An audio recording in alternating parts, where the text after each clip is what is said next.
Good evening. We present the news summary. The Supreme Court has delivered its decision of two motions brought by the Valabji couples and their lawyers. These concerns their wine collection and documents seized from their residence. The Supreme Court has dismissed the motion concerning the wine collection. The defendants wanted to visit the place at STC where they are stored or return the collection to them, as they alleged it is not part of the case. A CCS lawyer is of the opinion that the collection might be fruits of corruption and money laundering. Another motion has asked the court to order the disclosure of all documents seized from Mrs. Valabji at her residence and the return of those that are not connected to the case. ACCS says it is providing the accused with copies of the documents, and Chief Justice Covington instructed ACCS to return the documents as and when found not relevant to the case. He has also appointed an independent reviewer to scrutinize documents and electronic devices seized from Laura Valabji. His lawyer, Joseph Athanasius. Seychelles citizens and residents will now be able to access several electronic services in a secure, fast and easy manner with the launching of the Seychelles National Digital Identity Platform. The platform was officially launched by Vice President Ahmed Afif in his capacity as the Minister for Information and Communication Technology in a ceremony held this morning at the Eden Blue Hotel in the presence of President Ramkalawan. The ICT has set up the system with the support of Wisky International Holding, which is a cybersecurity company based in Europe. The platform will complement the current physical national identity card with a virtual one that can be stored in an application on mobile devices. We will simply come with our phone, present it. There'll either be a QR code that will recognize us, and that's it. Will be recognized. So hopefully a check-in that will work a lot faster.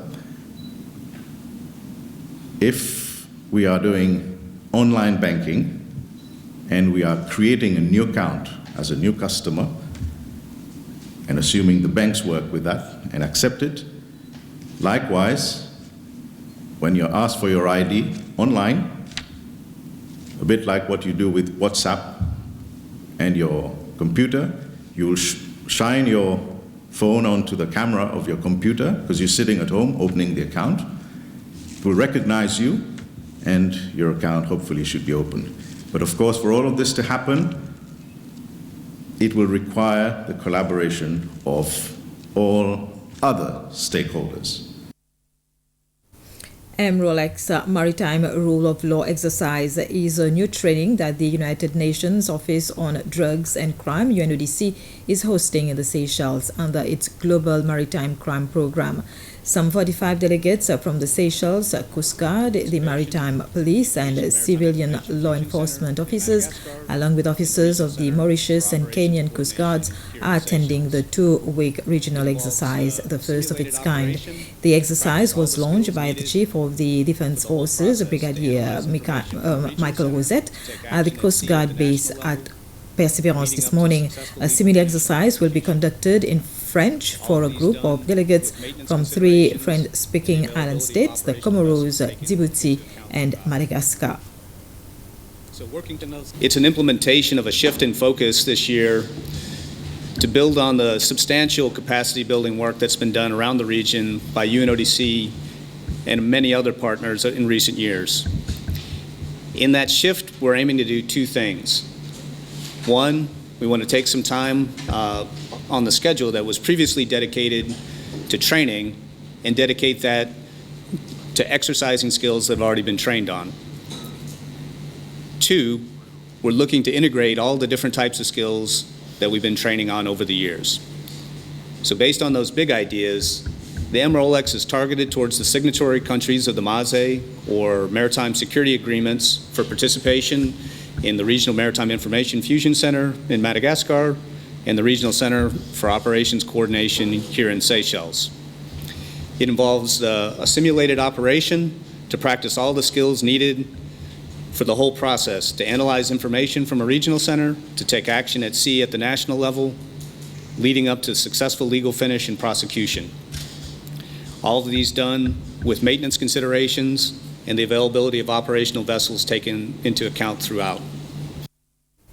Enterprise Seychelles Agency has won an award for outstanding contribution to micro, small, medium enterprise growth in Africa for the year 2022. The agency was nominated in July this year by the Capital Finance International and won the award on the 19th of this month. Capital Finance International is an award program that identifies individuals and organizations that contribute significantly to the convergence of the economies and add value to all stakeholders. This shows the amount of work that the agency has been doing for the past 3 years. We have worked really hard trying to help micro, small, and medium enterprises to grow, to survive during the pandemic, to come out of it, to be more resilient through all of our promotional events, networking, training, everything that we've been doing is for MSMEs.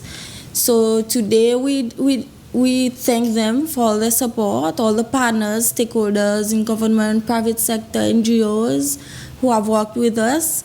And as I leave ESA, I dedicate this award to my team, a very hard-working team who has always been there to help me. And my achievement is their achievement.